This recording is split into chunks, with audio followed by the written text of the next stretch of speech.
Hello friends, truck ലൈഫിൻ്റെ ഒരു പുതിയ എപ്പിസോഡിലേക്ക് എല്ലാവർക്കും സ്വാഗതം. നമ്മളിന്ന് പോകുന്നത് പൂനെയിലേക്കാണ്. പൂനെയിലേക്ക് ഒരു വട്ടം നമ്മൾ യാത്ര പോയിരുന്നു.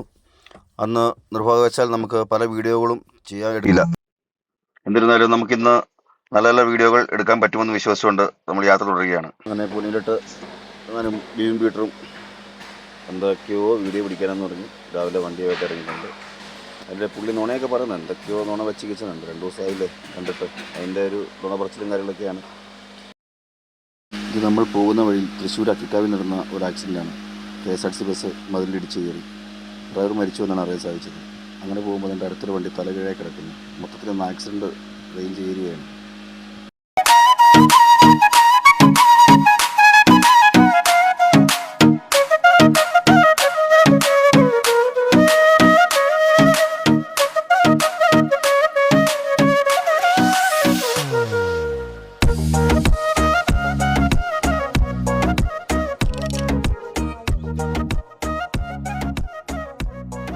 ഇപ്പോൾ നമ്മൾ ഈ കാണുന്നത് മലപ്പുറം ജില്ലയിലെ ചേലമ്പ്ര സ്ഥിതി ചെയ്യുന്ന തുല ക്ലിനിക്കൽ വെറ്റ്നസ് സെൻ്ററാണിത്.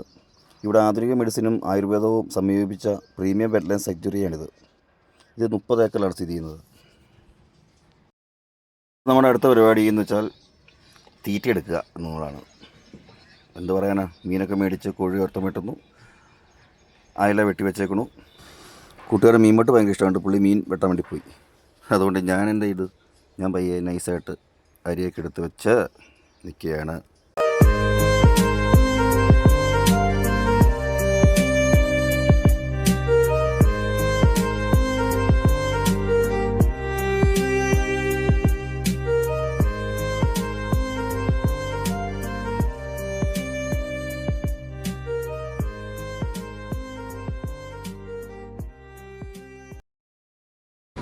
അപ്പോൾ ഞങ്ങൾ അരിയായിട്ടുണ്ട്, ചോറായിട്ടുണ്ട്.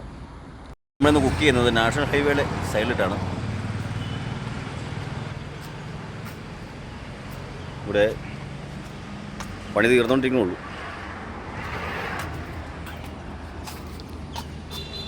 റെഡിയായി. അപ്പോൾ ഞങ്ങളുടെ കൊഴുവ ഫ്രൈ ഏകദേശം ആയിട്ടുണ്ട്. അപ്പോൾ അങ്ങനെ വയറ് നിറയെ ഭക്ഷണം കഴിച്ച് ഞങ്ങളിത് വീണ്ടും മുന്നോട്ട് യാത്ര തുടരുകയാണ്. നമുക്ക് എത്രയും പെട്ടെന്ന് ലോഡ് അവിടെ എത്തിക്കേണ്ടതുണ്ട്. അവിടെ നിന്നാണെങ്കിൽ വിളിച്ചുകൊണ്ടിരിക്കുകയാണ്. അങ്ങനെ നമ്മൾ യാത്ര പോയിക്കൊണ്ടിരിക്കുമ്പോൾ എന്താണെന്നറിയില്ല, ഇവിടെ നമ്മൾ നിർത്തി ഫോട്ടോ എടുക്കാണ്ടിരിക്കാൻ പറ്റത്തില്ല. കാരണം നമ്മുടെ സഹോദരൻ അർജുനൻ മണ്ണിടിച്ചിലിൽ മരണപ്പെട്ട സ്ഥലമാണിത്. ദേ ഈ കാണുന്ന മലയാണ്. ഇപ്പോഴും വലിയ സേഫ്റ്റി ഒന്നുമില്ല അവിടെ കരിങ്കൽ കെട്ടൊക്കെ കെട്ടി ഇത്ര നാളായിട്ട് പകുതി പോലും ആയിട്ടില്ല. നമ്മൾ ഇവിടെയാണ് ആ ഹോട്ടലിലിരുന്ന സ്ഥലം.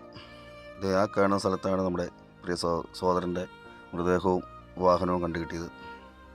ഇപ്പോൾ ഇവിടെ എന്തൊക്കെയോ പണികളൊക്കെ നടക്കുന്നുണ്ട്. ആ മൺതിട്ട ഇപ്പോഴും അവിടെ തന്നെ അങ്ങനെ നിലനിൽക്കുന്നുണ്ട്. ഇത് നമ്മൾ കഴിഞ്ഞ ഫസ്റ്റ് ട്രിപ്പിൽ ചാനലിൽ കാണിച്ചതാണ്. പക്ഷേ നമ്മൾ രാത്രി വന്നുകൊണ്ട് ഇരുട്ടായതുകൊണ്ട് വിഷ്വലൊന്നും എടുക്കാൻ പറ്റിയില്ല. ഇന്നിപ്പോൾ നമ്മൾ പകൽ വന്നുകൊണ്ടാണ് നമുക്കിത് കാണിക്കാൻ പറ്റിയത്. ഞാനും ഇതിപ്പോൾ ആദ്യമായിട്ടാണ് ഇതൊന്ന് പകൽ കാണുന്നത് തന്നെ. എന്തായാലും വളരെ ദയനീയമായ ഒരു അവസ്ഥയാണ്. മേളിൽ നിന്ന് വന്ന ടവർ അടക്കം നമുക്ക് കാണാൻ പറ്റും. പിന്നെ ഞങ്ങളവിടെ അധികം നേരം നിന്നില്ല. വീണ്ടും മണ്ണിടിച്ചിലുള്ള സാധ്യതയ്ക്കുള്ള ഏറെയുള്ള ഏരിയയാണ്. അതുകൊണ്ട് പെട്ടെന്ന് തന്നെ വണ്ടിയെടുത്ത് യാത്ര തിരിച്ചു.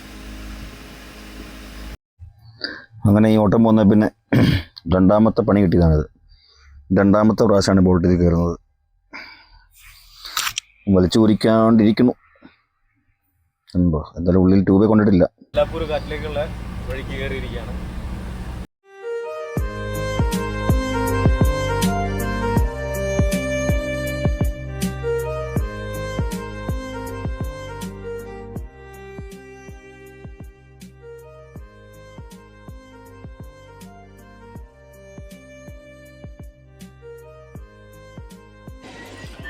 അങ്ങനെ നമ്മുടെ വണ്ടിയുടെ ഡയഫ്രം പൊട്ടിപ്പോയി ഗൈസ്.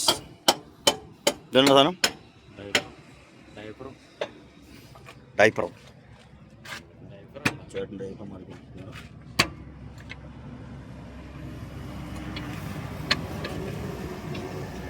ഇത് ബ്രേക്കിൻ്റെ ഡയഫ്രമാണ്.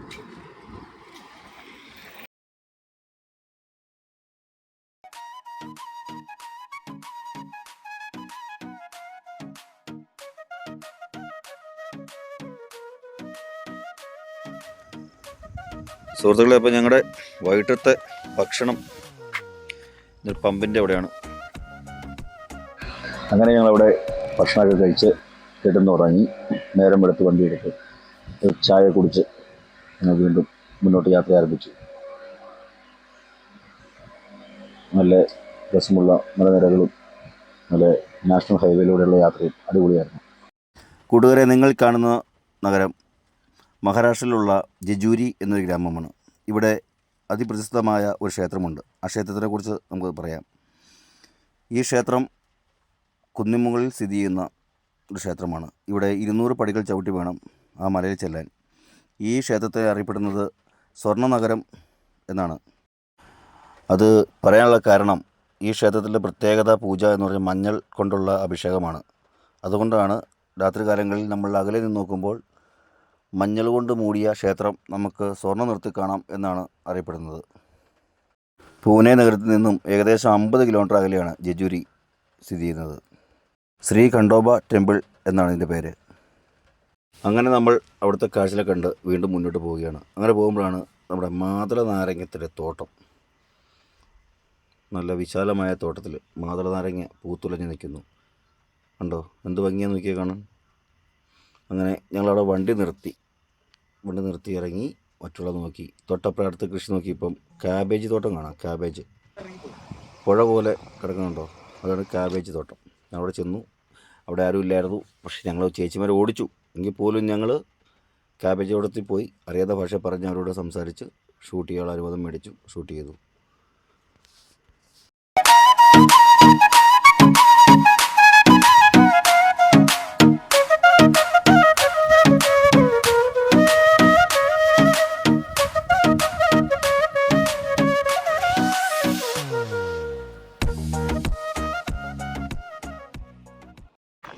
അങ്ങനെ നമ്മുടെ പുറകെ കാണുന്നതാണ് ക്യാബേജ് കൃഷി. ഈ ട്രാക്ടറിൽ കൊണ്ടുവരുന്നത് മാതള നാരങ്ങയോ ക്യാബേജോ ഒന്നുമില്ല കേട്ടോ, അത് തക്കാളിയാണ്. തക്കാളി നമുക്ക് അതിൻ്റെ ഷൂട്ട് ചെയ്യാൻ പറ്റിയില്ല. അതൊക്കെ അടുത്ത വീഡിയോ നമ്മൾ പകർത്തുന്നതായിരിക്കും. എന്തിലുണ്ട് നമുക്ക് ഇതല്ലേ 58 കിലോമീറ്ററിലുണ്ട്.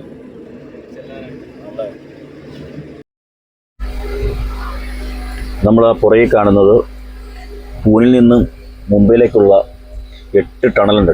ആ ടണലിൽ ഒന്നാണിത്. അതിമനോഹരമായ കാഴ്ചയാണിത്.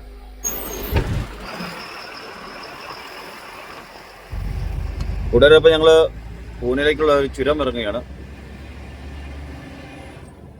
എത്ര ഹെയർപിനുണ്ട്? ഇത് 3-4 മൂന്നത്രയുള്ളല്ലേ?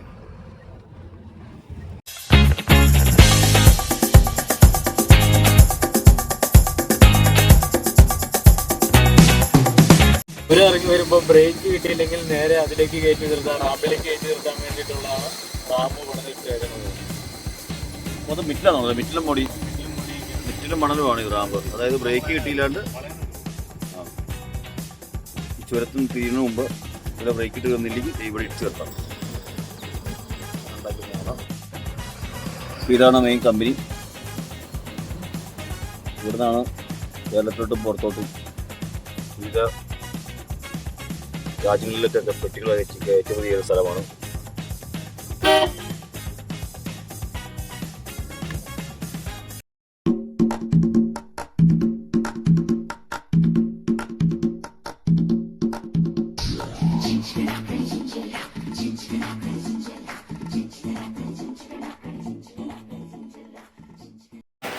അങ്ങനെ നമ്മുടെ വണ്ടിയുടെ ലോഡ് ഇറക്കിക്കൊണ്ടിരിക്കുകയാണ്. ഇറക്കി തുടങ്ങിയോളൂ. ഇന്ന് നാളായിട്ട് ഇറക്കി തീരുള്ളൂ. ഇന്ന് രാവിലെ ചായ കുടിക്കാൻ പോയതായിരുന്നു. ഈ മുട്ട മഴ ചെളി എന്ന് പറഞ്ഞു കഴിഞ്ഞാൽ എൻ്റെ പൊന്നോ ഒന്നും പറയണ്ട. മൊത്തം ചെളിയാണ്. മൊത്തം ഇവിടെ കോളനി ടൈപ്പ്, അതായത് ലക്ഷം വീടുകൾ മൊത്തം കമ്പനിക്ക് ചുറ്റും വീടുകൾ. ഇവിടെയാണ് നമ്മുടെ ലോറി കിടക്കുന്നത്. ഇവിടുത്തെ പണിക്കാർ താമസിക്കുന്ന സ്ഥലമാണ്. ഭായിമാരൊക്കെ ലോഡ് ഏകദേശം ക്ലിയറായി.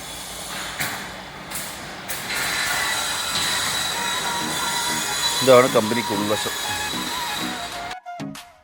അപ്പോൾ ഇതാണ് നമ്മൾ കൊണ്ടുവന്ന പല കൊണ്ടാണ് ഉദ്ദേശിക്കുന്നത്.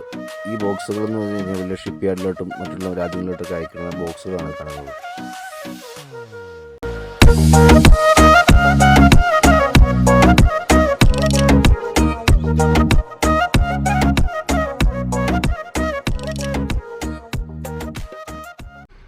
അപ്പോൾ ഇതാണ് കമ്പനിക്കുള്ളത്. ഇപ്പോൾ ഇവർ ഈ കാണിക്കുന്ന മെഷീൻ പ്രവർത്തിക്കുന്നത് എന്താണെന്ന് വെച്ചാൽ ആണി അടിച്ച് തരാനാണ്. ആണി നമ്മൾ ചിറ്റയ്ക്കാണെങ്കിൽ ഇത് മെഷീനാണ് ചെയ്യുന്നത്. അപ്പോൾ ചങ്ങാതിമാരെ, ഇന്ന് ഞങ്ങളുടെ ഫുഡ് ഇതാണ്. എന്താണ് എൻ്റെ പേര്? എന്നാ പിരാന? ആ, ഇത് പിരാന വറുത്തത്, പിരാനക്കറി, മുട്ട പുഴുങ്ങിയത്, സലാഡ്. ഇതാണ് ഞങ്ങൾ ഇന്നത്തെ ഫുഡ്. അപ്പോൾ കൂട്ടുകാരെ, നമ്മുടെ പൂനെ ട്രിപ്പിൻ്റെ വിശേഷങ്ങൾ ഇവിടെ അവസാനിക്കുകയാണ്. അടുത്ത ഇനി ഇവിടുന്ന് കേരളത്തിലേക്കുള്ള ലോഡിൻ്റെ വിശേഷങ്ങളുമായി നമുക്ക് അടുത്ത വീഡിയോ കാണാം. Okay, bye bye.